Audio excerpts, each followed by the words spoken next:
नमस्कार दोस्तों, आपका हमारे YouTube चैनल भक्ति ज्ञान त्योहार में स्वागत है। आज मैं आपको बैसाख मास की बरकत देवता की कहानी सुनाने जा रही हूँ।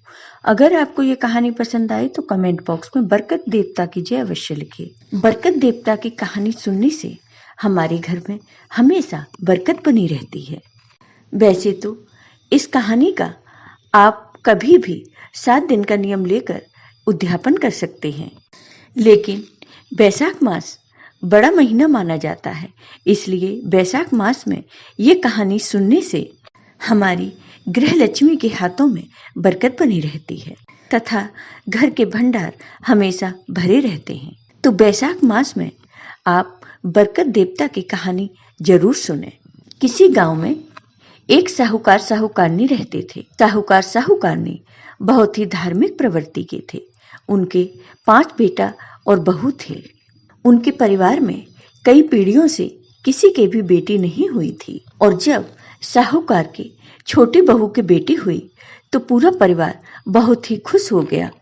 उन्होंने बेटी होने पर बहुत ही खुशियां मनाई और सारे गांव में मिठाई बांटी। इससे गांव वाले बहुत ही आश्चर्य में पड़ गए और आपस में बातें करने लगे कि बेटे होने की तो हर कोई खुशी मनाता है, लेकिन बेटी होने पर इतनी खुशी कौन मनाता है। तब उस गांव के मुखिया ने कहा कि हम सबको साहूकार के परिवार से सीख लेनी चाहिए। साहूकार परिवार के लिए उनकी बेटी किसी रत्न से कम नहीं थी, इसलिए परिवार वालों ने उस लड़की का नाम रत्नावती रखा। रत्नावती का पूरा परिवार उसे बहुत लाड प्यार से रखता था। उसकी हर इच्छा को पूरा किया जाता था। रत्नावती भी अपने परिवार की तरह ही बहुत ही धार्मिक प्रवृत्ति की थी। जब वह लड़की बड़ी हुई तो वह अपनी दादी के साथ रोजाना मंदिर जाने लगी। वह लड़की भी अपनी दादी के साथ केला पीपल के पेड़ को सींचती और सभी देवी देवताओं की पूजा किया करती थी। एक समय की बात है, जब बैसाख का महीना आया तो साहूकारनी अपनी पोती के साथ मंदिर गई। मंदिर में बहुत सी औरतें बैसाख महीने की कहानी सुन रही थीं। दादी पोती भी वहीं बैठकर कहानी सुनने लगी। अब दादी और पोती के रोजाना का नियम था, वह रोज आती और मंदिर में बैठकर बैसाख मास की कहानी सुना करती थी।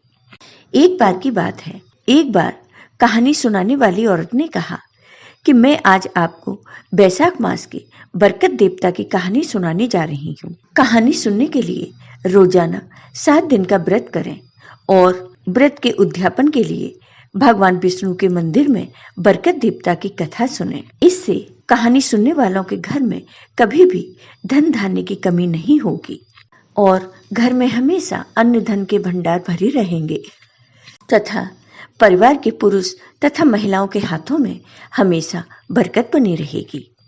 तब साहूकारनी ने भी 7 दिन तक कहानी सुनने का निश्चय किया और अब साहूकारनी रोजाना बरकत देवता की कहानी सुनने लगी और 7 दिन के बाद साहूकारनी ने बरकत देवता की कहानी सुनकर उद्यापन कर दिया। रत्नावती बहुत छोटी थी तो साहूकारनी ने ध्यान नहीं दिया कि रत्नावती को भी उद्यापन करवाना है। धीरे धीरे समय बीतने लगा और रत्नावती बड़ी हो गई। अब वह विवाह योग्य हो गई थी तो परिवार वालों ने अच्छा घरवर देखकर रत्नावती का विवाह कर दिया। रत्नावती के ससुराल में बहुत ही छोटा परिवार था। रत्नावती के ससुराल में बस सास ससुर, रत्नावती और उसका पति ही था। जब रत्नावती अपने ससुराल पहुंची, घर की सारी जिम्मेदारी अपनी बहू को सौंप दी, लेकिन उसकी सास ने खाना बनाने का काम खुद ले लिया। अब रत्नावती की सास खाना बनाती तो सबसे पहले अपने पति और पुत्र को खिलाती और बाद में खुद खाकर सो जाती, और रत्नावती बचा कुचा खाना खाकर पानी पीकर सो जाती थी। रत्नावती धीरे धीरे कमजोर होने लगी तो एक दिन उसके पति ने कहा कि रत्नावती, क्या बात है, तुम इतनी कमजोर क्यों होती जा रही हो? घर में हम बस 4 ही जने तो हैं, तुम्हें किस बात का दुख है? तुम मुझे बताओ, तुम क्यों कमजोर होती जा रही हो? तब रत्नावती बोली कि आपकी माँ आप सबको तो पेट भर के खाना खिलाती हैं, लेकिन मेरे लिए कढ़ाई की खुरचन छोड़ देती हैं। मुझे रोजाना भर पेट खाने को नहीं मिलता, इसीलिए मैं कमजोर होती जा रही हूँ। तब रत्नावती के पति ने कहा कि नहीं, मेरी माँ ऐसा नहीं कर सकती। तुम कल से मेरी थाली का खाना खा लिया करना और जो खाना तुम्हें परोसा जाएगा वो मैं खा लूंगा। दूसरे दिन से रत्नावती का पति कोई न कोई बहाना करके अपने खाने की थाली कमरे में रखकर रत्नावती को खिला देता और रत्नावती को जो खाना दिया जाता वह खुद खा लेता। धीरे धीरे रत्नावती के पति का स्वास्थ्य बिगड़ने लगा और वह कमजोर होने लगा। रत्नावती का पति बहुत ही कमजोर हो गया। तो रत्नावती की सास ने कहा कि बेटा, मैं तो तुम्हें रोज अच्छे से अच्छा खाना देती हूँ, फिर तुम इतने कमजोर कैसे होते जा रहे हो? माँ, जो तुम रत्नावती के लिए खाना रखती हो वो मैं खाता हूँ और मैं अपने हिस्से का खाना रत्नावती को खिला देता हूँ। जैसा खाना खाऊंगा शरीर भी तो वैसा ही होगा। माँ, हम ले देकर परिवार में 4 जने हैं, फिर भी तुम रत्नावती को बचा खुचा खुरचन वाला खाना क्यों देती हो? माँ, वह भी तो किसी की बहन बेटी है। यह सुनकर माँ को बहुत ही बुरा लगा और उसने अपने घर की चाबी रत्नावती को सौंप दी और कहा, बहू, आज से खाना तुम बनाओगी और मैं आराम करूंगी। अब बहुत दिन हो गए मुझे घर का काम करते करते, अब रसोई की भी पूरी जिम्मेदारी तुम्हारी है। रत्नावती बहुत ही खुश हो गई और खुशी खुशी रत्नावती ने बहुत सारा खाना बनाया, तरह तरह के व्यंजन बनाए और खाना बनाकर उसने सबसे पहले अपने ससुर को खिलाया, फिर अपनी सास को खिलाया, उसके बाद अपने पति को खिलाया। फिर सबके खाने के बाद वह खुद खाना खाने बैठी तो उसने देखा कि कढ़ाई बिल्कुल साफ थी और उसे खुरचन भी नसीब नहीं हुई और उसे भूखा ही सोना पड़ा। तब उसके पति ने रत्नावती से कहा, रत्नावती, आज तो तुमने खुद खाना बनाया है, इसलिए आज तो तुमने पेट भरकर खाना खाया होगा। तो रत्नावती ने कहा कि जब सासू माँ खाना बनाती थी तो मुझे कम से कम खुरचन खाने को तो मिल जाती थी, लेकिन आज तो मुझे खुरचन भी खाने को नहीं मिली। आप लोगों के खाना खाने के बाद कढ़ाई बिल्कुल साफ मिली। यह सुनकर पति को बहुत आश्चर्य हुआ। पति ने कहा, यह कैसे हो सकता है? तुम अब कल से और ज्यादा खाना बनाना। दूसरे दिन रत्नावती ने और ज्यादा खाना बनाया और सबके खाने के बाद जब रत्नावती खाना खाने बैठी तो उसके लिए आज भी कुछ नहीं बचा था। उसे कढ़ाई बिल्कुल साफ मिली। उसने यह सब अपना भाग्य मान लिया कि उसके हिस्से में अन्य देवता लिखे ही नहीं हैं। अब रत्नावती दिन ब दिन फिर से कमजोर होने लगी। तो रत्नावती की सास ने कहा, बहू, अब तो तुम खुद ही खाना बनाती हो, फिर भी तुम क्यों सूखती जा रही हो? तब रत्नावती ने सारी बात अपनी सास को बताई। तब सास ससुर और उसके पति को बहुत ही आश्चर्य हुआ। तब रत्नावती की सास ने अपने बेटे से कहा, बेटा, तुम कुछ दिनों के लिए अपनी पत्नी को लेकर उसके मायके चले जाओ, शायद वहां कुछ ढंग से खा लेगी तो इसका शरीर ठीक हो जाएगा। यह तो दिन ब दिन बहुत ही कमजोर होती जा रही है। अपनी माँ की बात मानकर रत्नावती का पति उसे लेकर उसके मायके गया। जब रत्नावती के परिवार वालों ने रत्नावती को देखा तो उन्हें बहुत आश्चर्य हुआ और वह अपनी बेटी से पूछने लगे, बेटी, हमने इतना अच्छा परिवार देखकर तुम्हारी शादी की थी, तुम्हें क्या दुख है? तुम इतनी कमजोर क्यों होती जा रही हो? क्या ससुराल वाले तुझे अच्छे से नहीं रखते?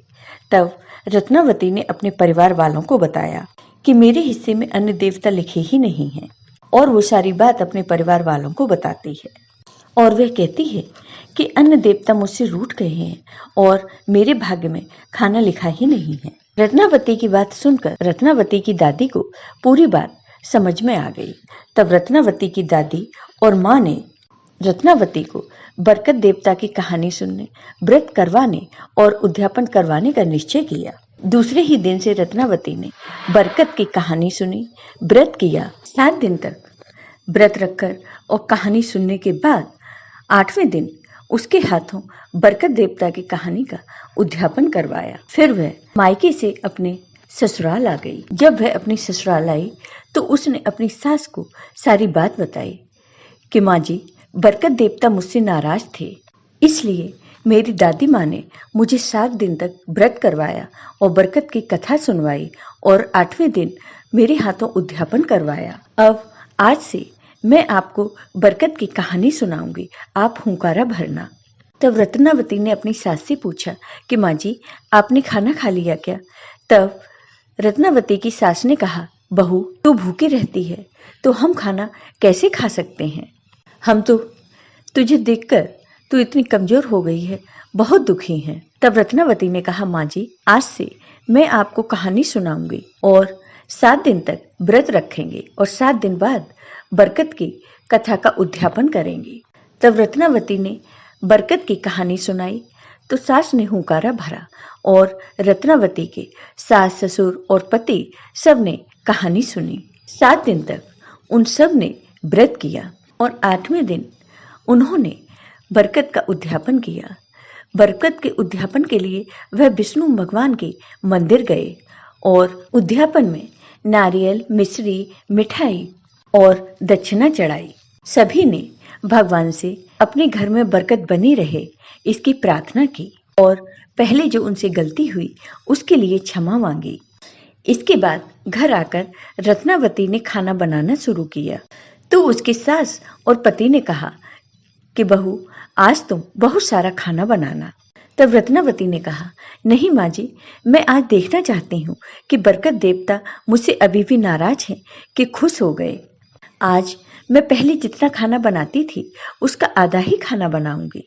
उस दिन रत्नावती ने हमेशा से कम ही खाना बनाया और अपनी सास ससुर से कहा कि आप लोग खाना खा लीजिए, लेकिन उसकी सास ने कहा, नहीं बहू, पहले तुम खाना खा लो। तो रत्नावती ने कहा, नहीं माँ जी, पहले आप सब खाना खाइए, उसके बाद ही मैं खाना खाऊंगी। तब रत्नावती के सास, ससुर और पति ने भरपेट खाना खाया। उसके बाद जब रत्नावती खाना खाने बैठी तो वहां पर बहुत ही सारा भोजन बचा था। उस दिन से रत्नावती भी भरपेट भोजन करने लगी। तो हे बरकत देवता, जैसे आपने रत्नावती पर अपनी कृपा की, वैसे ही सभी भक्तों पर अपनी कृपा सदा बनाए रखना। जय हो बरकत देवता की। आपको ये वीडियो पसंद आया हो तो कमेंट बॉक्स में कमेंट करके जरूर बताइए। साथ ही मेरे वीडियो को ज़्यादा से ज़्यादा शेयर करिए। धन्यवाद दोस्तों।